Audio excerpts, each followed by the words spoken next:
Israel's longest war since independence has come at an immense cost to society. Around 200,000 Israelis have been internally displaced. 360,000 reservists have been called up, forced to leave their civilian jobs empty. Huge swaths of Israel's farmland have been left abandoned, some destroyed entirely. Entire villages have been sacked by sadistic marauders. And the question is, are they going to rebuild and return? The shock of October 7th and the following war has moved Jews around the world to commit themselves to Israel's rebirth and its regrowth. And one of them is with me in studio right now, Sylvan Adams, a Canadian-Israeli philanthropist who has donated more than $100 million to build back stronger and more resilient.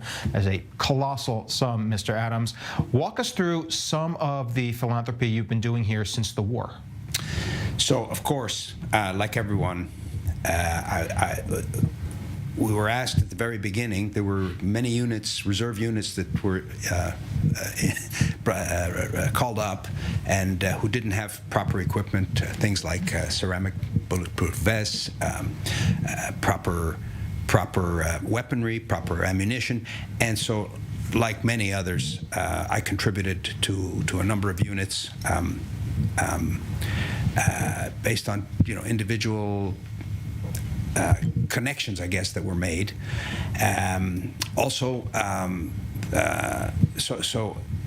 that was the initial response. But then I started to think about how do I do something strategic, in the sense that our people needed a shot in the arm. We were down, we were hurting, we were feeling vulnerable,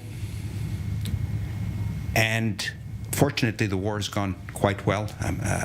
It's been good news for us mostly. Unfortunately, not so much necessarily for the hostages. It's looking very grim for them, but we've turned this war. Our IDF has gone in there and done what they have to do. I hope they're permitted and allowed to finish the job. I think all Israelis feel the same way. But I wanted to make a kind of a wow statement, and to that effect, I made the largest donation I've ever done. I've done a lot of different philanthropy here in Israel. I support 3 hospitals here. I support 2 universities. I support many other projects. I do a lot of sporting things, as people know me for.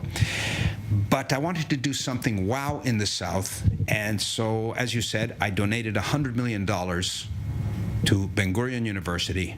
Ben Gurion is the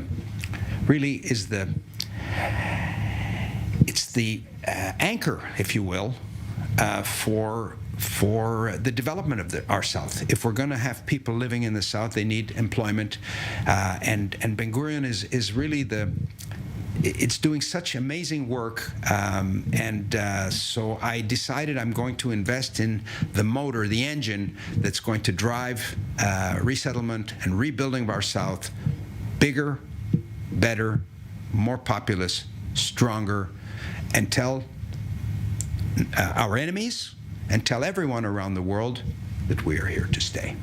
One thing that you've been doing recently is touring much of the destruction that's taken place in the South, seeing the kibbutzim that were ransacked, raided, and destroyed in the most horrific ways humanly possible. What sort of path forward do you see them requiring to rebuild, to bring their people back home, and where do you see the civilian sector participating in that? So, first of all, I think it will involve the government. They're not even allowed to go back at this point, although now it's starting to open up. I understand that Sderot, the citizens of Sderot, will be allowed at the beginning of next month to start to return, which I think is great. They need to come back. They need to come back home. We need, the situation in the South is actually quite a bit calmer than it was pre-war, because we've greatly diminished the ability of Hamas to fire missiles onto our civilian population, and so things are much calmer. But of course, they need to. I was in some of the communities which have been destroyed. The homes and everything have been destroyed there. So we're going to need help from the government. First of all, permission to come back. Secondly, investment. And I hope our government doesn't take a long time to do this. We need it now. We need to go. These people need to get back to their lives now.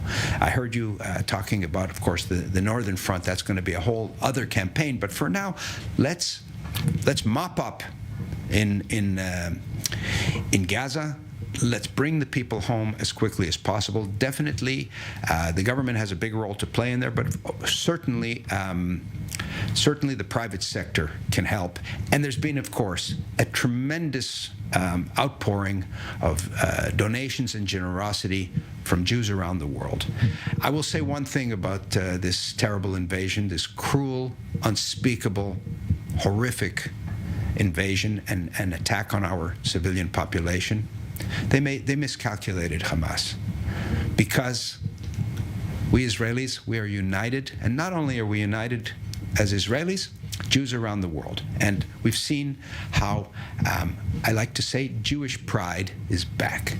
And we saw, of course, what's happened, the anti-Semitism, that this uncovered, because it didn't unleash it, it uncovered. It was always there. It was clearly always there. And now Jews are realizing that we need to circle the wagons and look after ourselves. So I'm very proud of the diaspora communities. There's close to $1 billion that were raised in North America by the Jewish Federations of North America to invest in Israel. This is remarkable. So they made a mistake. We are going to build back bigger, better, stronger, and we will wipe Hamas off the face of the earth. And the situation, ironically and tragically, at a very high cost, will be better for our citizens in the South in the future.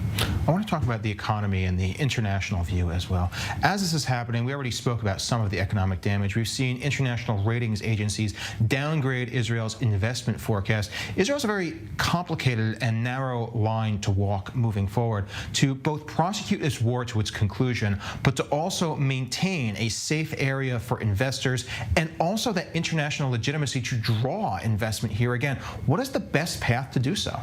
So this is another thing that the fact that our economic engine, which is the high-tech industry, has suffered a bit of disinvestment from abroad. Well, again, big Jewish players have come into the breach and are supporting our tech sector, and I'm hoping that we build a momentum. And as a matter of fact, I myself am looking to get involved. I'd never been involved in the tech sector before, but it's bringing people like me off the sidelines to invest economically as well in the country. So again, we will bounce back. Our Israeli innovation sector is the best in the world, or at least at par with the United States, with Silicon Valley.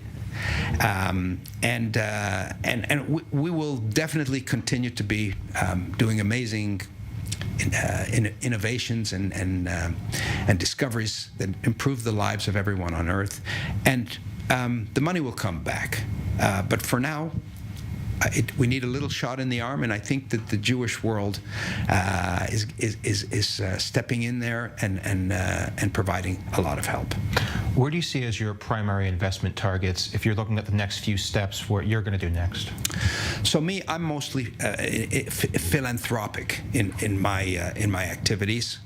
I'm looking at different ways of when we do bring the population back, that they have activities and distractions, such as sporting activities, which are important for the kids to come back and turn the page on this terrible chapter and be able to resume their lives and hopefully be left with some residual infrastructure that will make their lives even better. And that's the way we're going to bring our people back.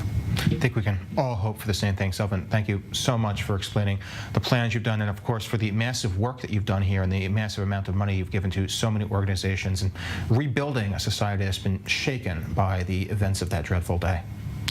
Israel Chai. Thank you very much. And